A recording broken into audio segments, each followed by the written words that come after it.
बता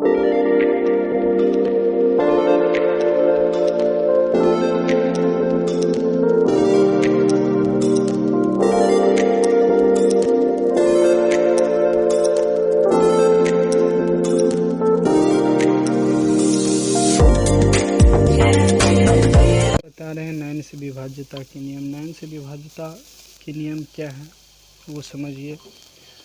नैन से विभक्ति होने का नियम, इसको इंग्लिश में बोलते हैं डिविजिबिलिटी बाय 9। यानी 9 से कोई भी संख्या बिना डिवाइड किए हुए हम कैसे समझेंगे जो ये संख्या 9 से डिवाइड होगा।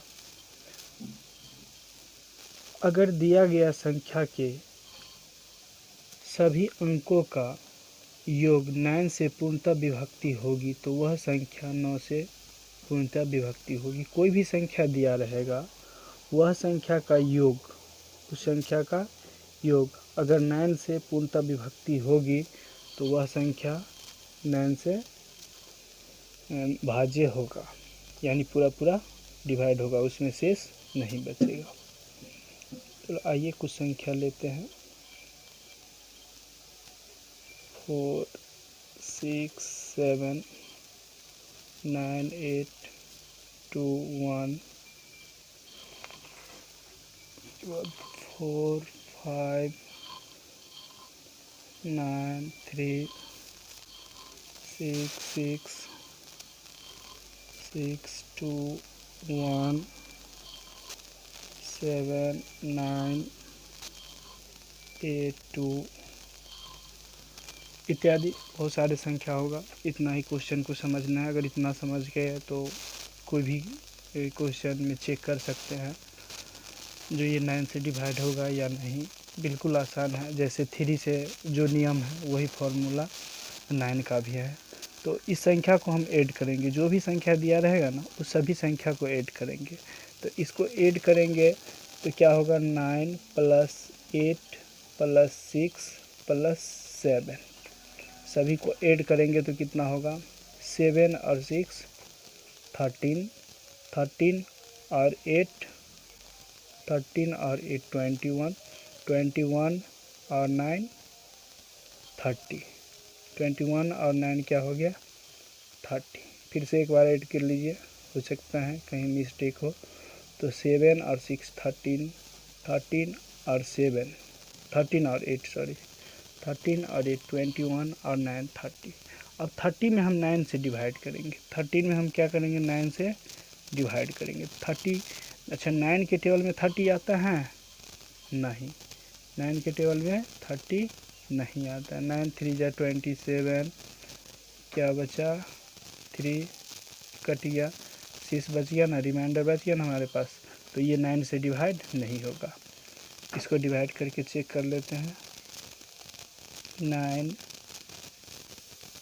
9 8 6 7, 9 1 जा 9 कट गया, 8 6 9 9 जा 81, क्या बचा 5 कट गया, 7 9 6 जा 54, 3 बच गया ना रिमाइंडर।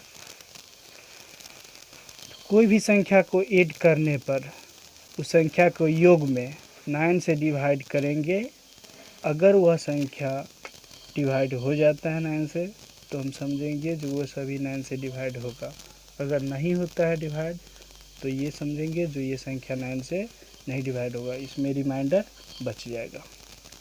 चलिए इसको चेक करते हैं ये 9 से डिवाइड होगा कि नहीं। तो चलिए 7 और 6 13, 13 और 4 17, 17 और 2 19, क्या 9 के टेबल में 19 आता है नहीं आता है। तो ये संख्या 9 से डिवाइड नहीं होगी। 1 2 3 3 8 11, 11 और 9 20, 20, क्या 9 के टेबल में 20 आता है नहीं आता है। तो ये संख्या 9 से डिवाइड नहीं होगा। कौन कौन डिवाइड नहीं होगा ये सीखना है। 9 और 3 क्या होगा 11, 11 और 5 16, 16 और 4 20, क्या 9 के टेबल में आता है 20 नहीं आता है। तो ये डिवाइड 9 से नहीं होगा। 1 और 2, 3 और 6 90, 3 6 9, 9 और 6 15, 15 और 6 21। क्या 9 के टेबल में 21 आता है? नहीं आता है, तो ये संख्या 9 से डिवाइड नहीं होगा। 8 to 10, 10 और 9 19, 19 और 7, 19 और 7 26। क्या 26 9 के टेबल में आता है? नहीं आता है, तो ये 9 से नहीं डिवाइड होगा। तो आइए कुछ डिजिट को और चेक करते हैं जो 9 से डिवाइड होता है कि नहीं। तो यहाँ पे हम कुछ डिजिट ले लिए हैं, इस डिजिट को समझिए और फिर से चेक करते हैं। 7 और 2 9 और 9 18, 18 और 9 कितना होगा? 27। क्या 27 9 के टेबल में आता है? यस आता है, तो ये क्या होगा? 9 से डिवाइड होगा। 6 3 9, 9 और 5 15, 9 5 14, 14 और 3 कितना हो गया? 17, 17 और 1 18। क्या 18 आता है 9 के टेबल में? यस आता है। 9 2 जा 18, तो ये 9 से डिवाइड होगा। 4 4 8, 8 और 3 11, 11 और 7 कितना होगा? 11 और 7 18, 18 और 6 24। क्या 24 9 के टेबल में आता है?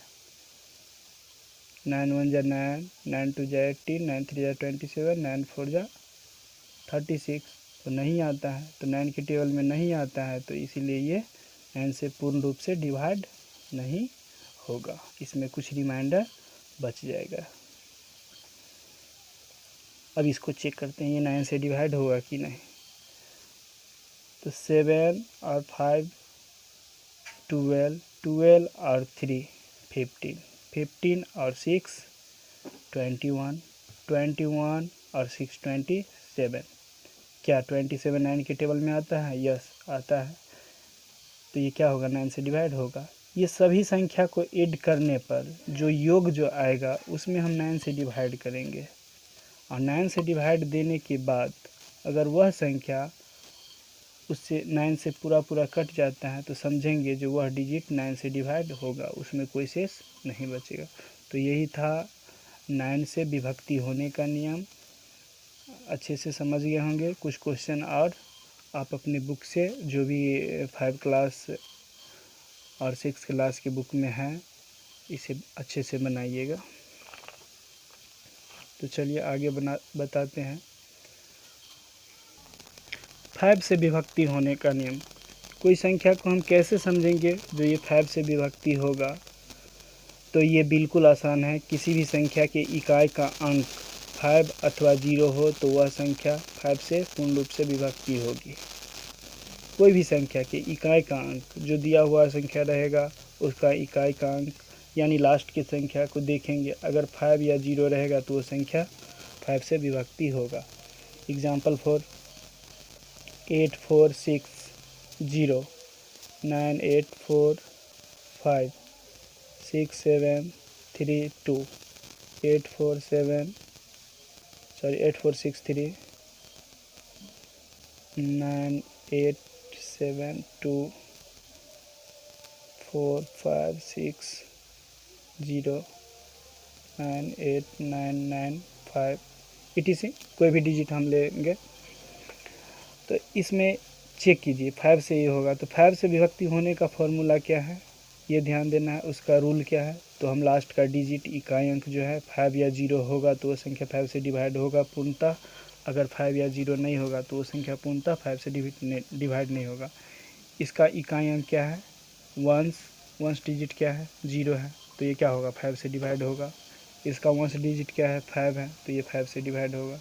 इसका वंस डिजिट क्या है? 2 है, तो ये 5 से डिवाइड नहीं होगा। इसका वंस डिजिट क्या है? इकाई अंक 3 है, तो ये 5 से डिवाइड नहीं होगा। इसका इकाई अंक क्या है? 2 है, तो ये 5 से डिवाइड नहीं होगा। इसका इकाई अंक क्या है? 0, तो ये 5 से डिवाइड होगा। इसका इकाई अंक क्या है? 5 है, तो ये 5 से डिवाइड होगा। तो यही था 5 से डिवाइड होने का नियम। तो चलिए आगे बताते हैं।